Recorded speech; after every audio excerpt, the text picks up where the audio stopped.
Welcome to the Superkick podcast. I'm your host, Ringside P. And before we get started with today's episode, if you could do me a big favor, check out this video that I recently did reviewing this Shawn Michaels Legacy belt recently. Let me know what you think. Like, subscribe, and share, and comment. Let me know if you got any belts of your own and how you feeling about this belt here.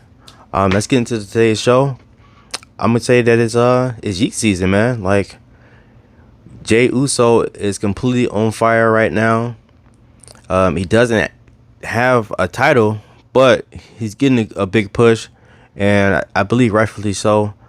But I do wish that we can kind of build to a more so of a Jey versus Jimmy match somewhere down the line. Hopefully, maybe at like a Rumble, or probably at like a WrestleMania this year. I think I can possibly see like both Jimmy and Jey in the Royal Rumble, and Jimmy throwing Jey out, or Jey getting to maybe the final 4 or 5 or something like that, and Jimmy coming back and sabotaging Jey and getting him out of the Rumble, causing him the opportunity to main event WrestleMania. I do wish that WWE made both of them like equal in a sense, as far as like just competitive and booking. When you look at it, you can kind of see that Jey is like up here, as far as like Jimmy is like right here, as far as like the booking go.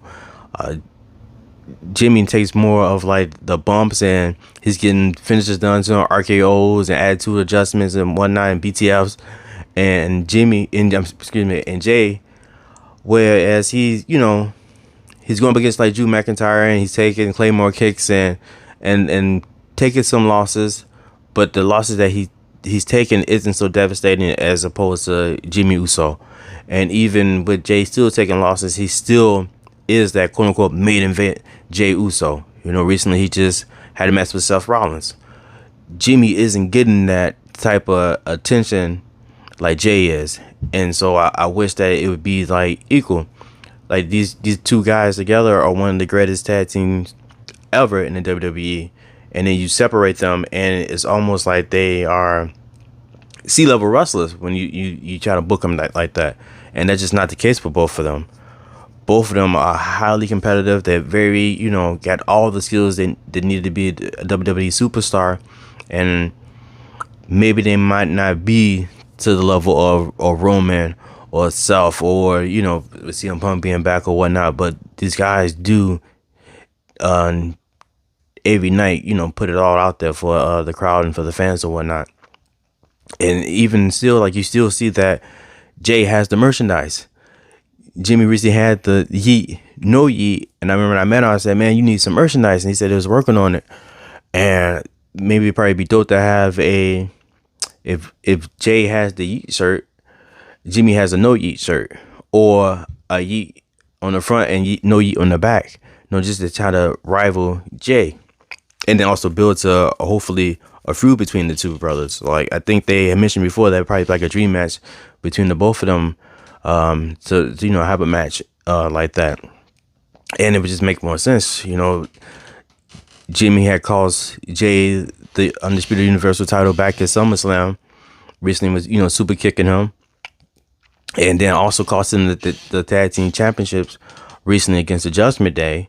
So it only made sense to get that Jey versus Jimmy match coming up.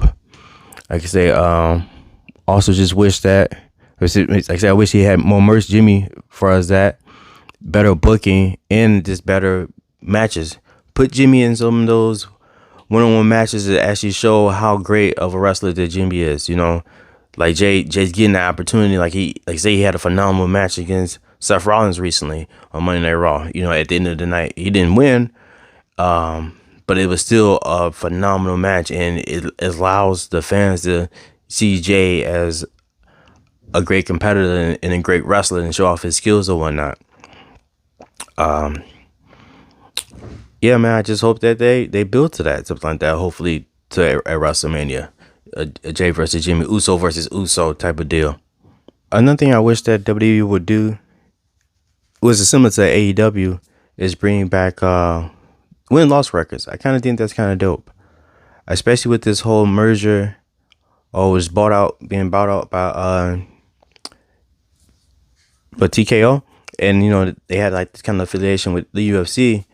Give me the win loss records of wrestlers, and they kind of might add to big matches or pay per views or whatnot, saying like such and such is 25 and 5, or such and such is 16 and 2 coming up. I think that's kind of dope, as far as like this from a visual standpoint. I like that how AEW does that, so I wish that would be something that WWE did for.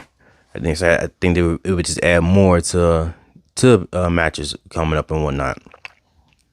What else can we talk about today?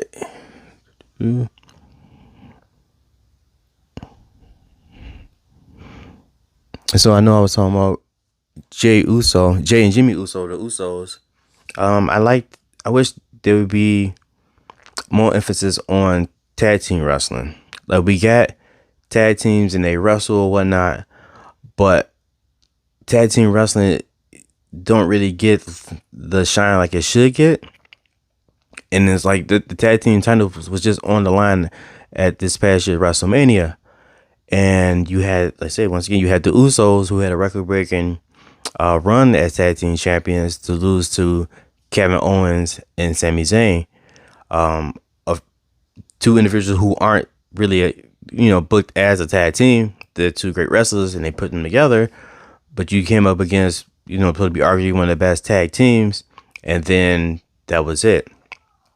And then you get the Judgment Day, which is a faction, but there's still no tag team in that faction. You got Finn Balor and Damian Priest, whereas like you had the New Day, even like the Creed brothers, Alpha Academy, the Street Profits.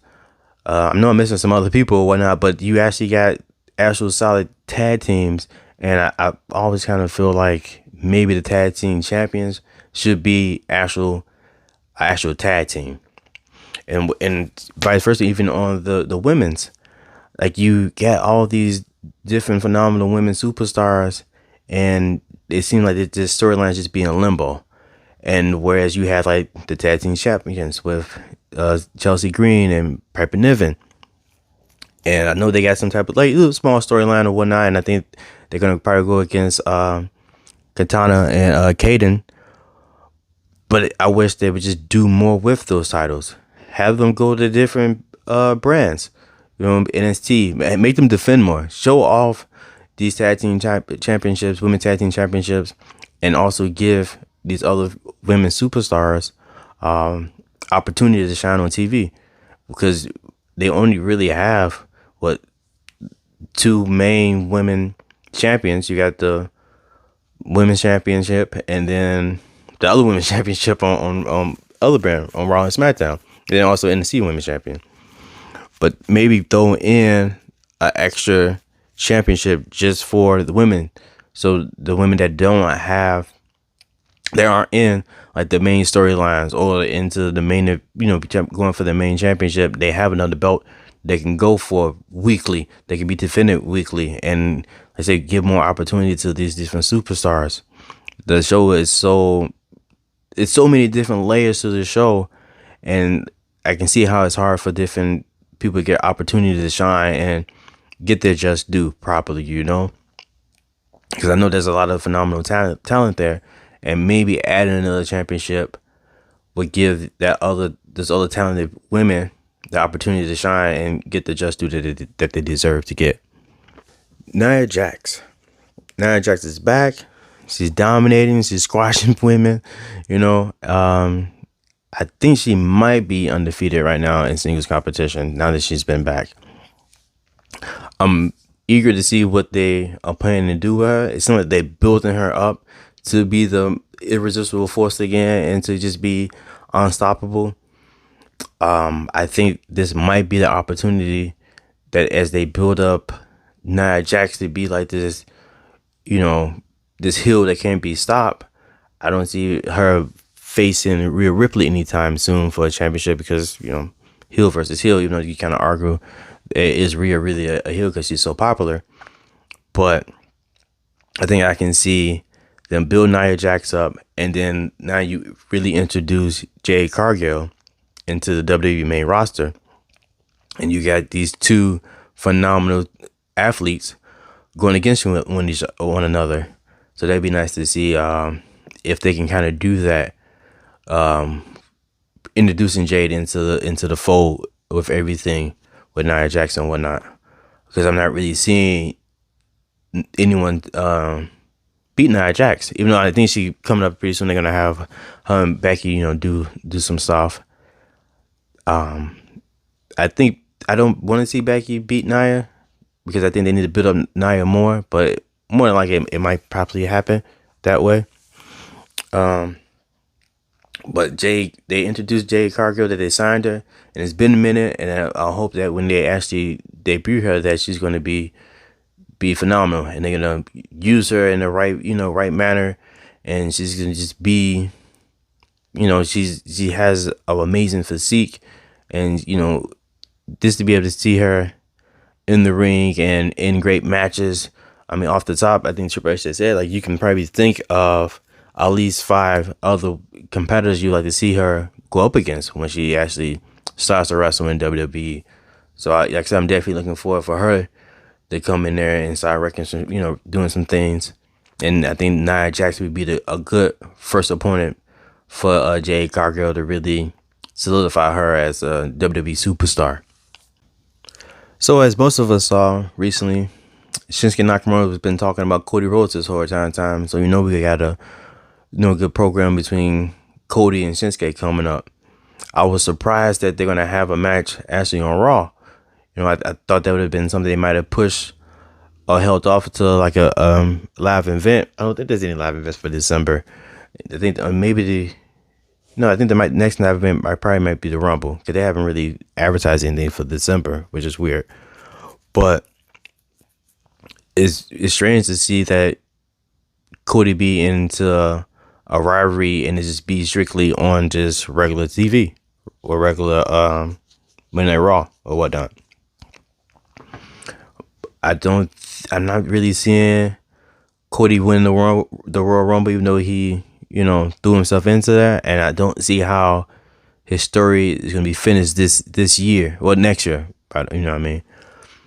Because I think they're going to really push for CM Punk versus Seth Rollins. And now it's to see how will Cody, if he doesn't win the Rumble, end up going against Roman again. And I don't think that's going to happen this year. That might be a next year type of thing. I'm thinking it might be. I mean, they mentioned The Rock, constantly. The Rock's coming back. The Rock versus Roman. Will we get that this year? Or let's say the next WrestleMania? Is it a possibility? I don't know. I think I like to see that. I think it only made sense for the bloodline story for it to be Roman Reigns versus The Rock. That's why I just can't see Cody into the main event of next year's WrestleMania, night 1 or night 2. But I don't think this is going to be a standout program between Shinsuke and Cody. It'd probably be some good solid matches or whatnot. I also just think that Shinsuke doesn't get the necessary shine that he should get either. I think he deserves to be maybe a world champion in some sense. Maybe not for like a long reign or whatnot, but I think he makes a good heel when they use him right. And I think this programming, this booking for Shinsuke, when they don't have him trying to do promos in English, is great. I love these Japanese, him and his native tongue of doing promos that way, and the way they're advertising him and booking him and showcasing him and whatnot. Give me a darker Shinsuke Nakamura. Make him just be truly healed. Let him just wreck shop on people, and just go from there. And then, because we have, you can say Roman is a heel champion, but I want just a heel champion that everyone just hates, like Dominic Mysterio. Like, everyone hates Dominic Mysterio as champion, which he recently just lost. But just give me that at the top level. I don't think they have anyone that is that caliber of heel at the top level to be champion and just reign like that. So as I switch to some SmackDown topics, one of my topics is what is going on with Bobby Lashley and the Street Profits. They kind of seem like they might be heels, but they haven't full on like embraced being heel. They don't do enough like heel stuff. They seem more arrogant, the Profits in that way, but they're not necessarily doing all like heel tactics. And Bobby Lashley still gets cheers when he comes out, even though they beat up like the LWO a few weeks ago and, took some cheap stops on Rey Mysterio. The people still love Bobby. He still gets chants. He still gets cheers. He's still slapping hands out there, even with the Street Profits in a way. They might not do it as much as they used to. They're not, the big partiers when they came out before. But if they're going to be straight just heels, let those dudes just be straight heels. And are we getting like a Hurt Business 2.0 in a sense? And if you're going to do that, let them do that. Like I said, they had a phenomenal match against the Judgment Day a couple of weeks ago for the tag team championships, and then it's like that's just it. That's just another tag team, actual tag team that's not getting the shine that they should get, as we're trying to win the belts or whatnot.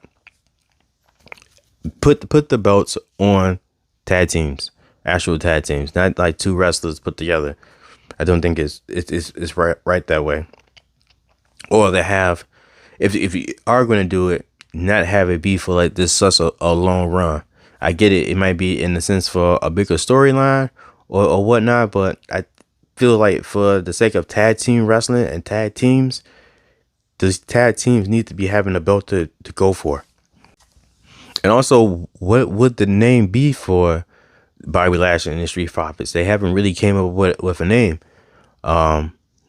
They gave the Street Profits a new move, Revelation, whatnot, which is pretty dope. And maybe they would have came up with some type of biblical name for their trio or whatnot. And I saw them talking to B-Fab a couple weeks ago. Also, are they building a faction for them? And we got all these. Well, we got two really. The Bloodline, Judgment Day, and you got tag teams or whatever, or the LWO, which depends on what is still composed of the LWO, with Santos Escobar betraying them and whatnot. But if we're building fractions, make them dominant. No one was dominant like the Bloodline in recent years. They try to build up the Judgment Day to be such, and even like Damage Control.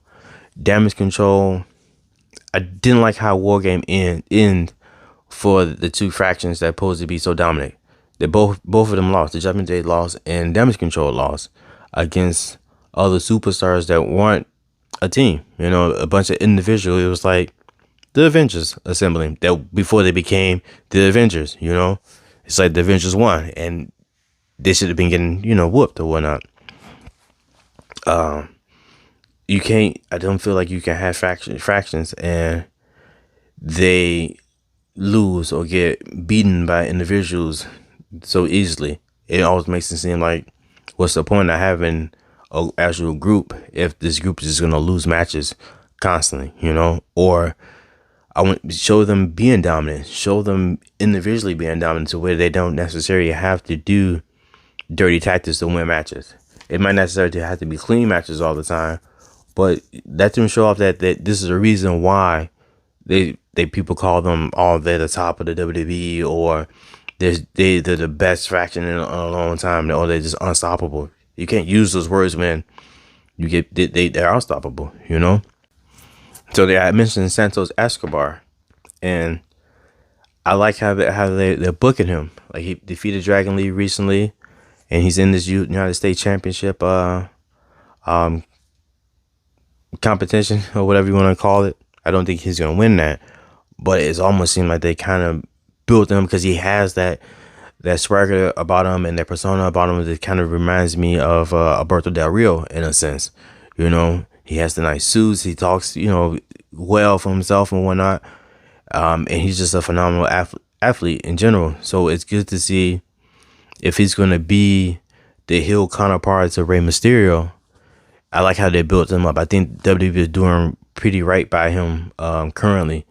It's be interested to see what they're gonna do with him going forward, and where he kind of falls in the line of superstars there. Because I don't think they're gonna put him at the main level because there's no championship for him there. And currently, you already got Logan Paul as a heel. I can't see Santo Escobar being Logan Paul anytime soon for the United States Championship. But I do think he deserves to be a United States champion soon, right now. And then as we talk about the United States Championship, we got Logan Paul as United States champion. And it's like, what does Logan Paul bring to the United States Championship? We know that he has so many followers on YouTube or whatnot. So in that aspect, he can get more looks onto the championship. And you can see him, carrying around. Maybe it might gain entrance from other people who aren't WWE followers or interested in the WWE, and they're just solely his audience, and like, oh man, what is that? And oh, this WWE, and then check him out and see him there. Which I'm pretty sure most of his audience probably have, because once he pops up, he does crazy numbers. But it'd be nice to see if he can push that championship further. He has the ability to wrestle. It would be nice to see if he did like a U.S. Open challenge, every time he popped up, just to also further cement that he's just not some celebrity trying to get some shine here at WWE, because he can actually, go. He actually, wrestle, and he got moves, and he's athletic, and he can do it, do it all. I think he needs a little bit more practice on the mic as far as like doing promos and whatnot, and the timing. Sometimes it seems like he steps on other wrestlers' promos when they're going back and forth. But overall, man, Logan Paul has been very surprising as a WWE superstar. So it's good to see that guys that are interested in it actually, take pride into WWE. Him and Bad Bunny, for example. So it's good to see that. I would just like to see them try to do more with Logan Paul in the United States Championship, and not just have him have it, because you don't want that championship to lose credibility in a sense with him having it and him being quote unquote YouTuber or whatever, social media star, and an actual WWE superstar. Man, there's so much stuff that goes on weekly. You can talk forever, but I mentioned earlier too about Randy Orton, and since he's on Smackdown, we can also see that he has this storyline with the Bloodline continuing. I think that, like I said, you're probably gonna get Randy Orton versus Roman Reigns at Royal Rumble for the Undisputed Universal Championship, and you're gonna get outside interference amongst the rest of the Bloodline, probably some backup help from LA Knight or AJ Styles or some other guy, maybe Kevin Owens or whatever for Randy's side and stuff like that. But once again, I just don't see Randy Orton beating Roman anytime soon, or anyone beating Roman anytime soon. Not until at least possibly WrestleMania, if we even get that, get him a contender opponent that's worth putting in the belt on or whatnot. But it is good to see Randy Orton back and still being the Viper. It's good to see that, he can still RKO people out of nowhere. You might not expect he might RKO his own partner, which is still dope to see. And I kind of like the lone wolf Randy Orton that doesn't need anyone, because he doesn't really need anyone, so that's pretty cool to still kind of see and go along with. So as we get ready to wrap up this episode of the Superkick podcast, I want to point out this Gatorade bottle here. So I remember I was at Smackdown and watching the show, got thirsty, wouldn't take a bathroom break, wouldn't go take and get nothing to eat or anything to drink. And so they had 2 dark matches after the regular show had ended. So like, oh man, this is my time to go get something to drink. I didn't know that all the concession stands would start to close after the regular show. And I'm like, man, I need something to drink. Can't even get water. So I had noticed during the night that underneath the ring, they keep bottles of water and like Gatorade and stuff. So after the final dark match, which was Seth Rollins and Cody Rhodes versus Dominic Mysterio and JD, uh, they come around the ring, saying hi to people, slapping hands, giving fives or whatnot, taking pictures. And Cody came by, and I was like, "Yo, Cody, man, let me get a Gatorade." And he was like, "What?" And I was like, "Yeah, Gatorade, right over there." And I pointed to underneath the ring. He was like, "All right, cool, cool." And so he went over there and gave me a Gatorade and tossed me this Gatorade. So this Gatorade had came from Cody Rhodes. I had drunk some because I was thirsty, but it was closed when I got it. But just to say, like, man, that's a real like dope experience to have. Like, it's cool to see them interact with people and amongst just being like wrestling and stuff. Like, he didn't have to give me a Gatorade because, like, man, no, I just kept going. I didn't hear me or whatnot. But the fact that amongst all those people, he heard me and was still willing to toss me a Gatorade was cool. I just see, especially like him, I see him doing more and more stuff just to interact with the fans and give them their money's worth, and that's real like great. Like, comment to me if you have any like great wrestling experiences just with the wrestlers. Like, what is your most memorable moment that you had with a superstar outside of wrestling? Was it like a meet and greet somewhere? Did you see them out and about at the airport or something, and it was still just made you feel okay to be, to interact with them or do something that you expected them to go do? Like, I saw something where the fans was on the other side of the entrance ramp, and they called Cody, and he ran out all the way over there to the side to sign something for them. The fact that he's hearing all that. Wow, you have like thousands of people, screaming and cheering and whatnot. So, yeah, man. That's gonna do it for this episode of the Superkick Podcast, episode 2. I'm hoping to be a little smooth with this going on. I'm trying to get the hang of it or whatnot. Make sure you like, subscribe, share, comment. Like I said, tell me your best wrestling experience that you had with a wrestler outside of being at the event. Yeah, man. Adios.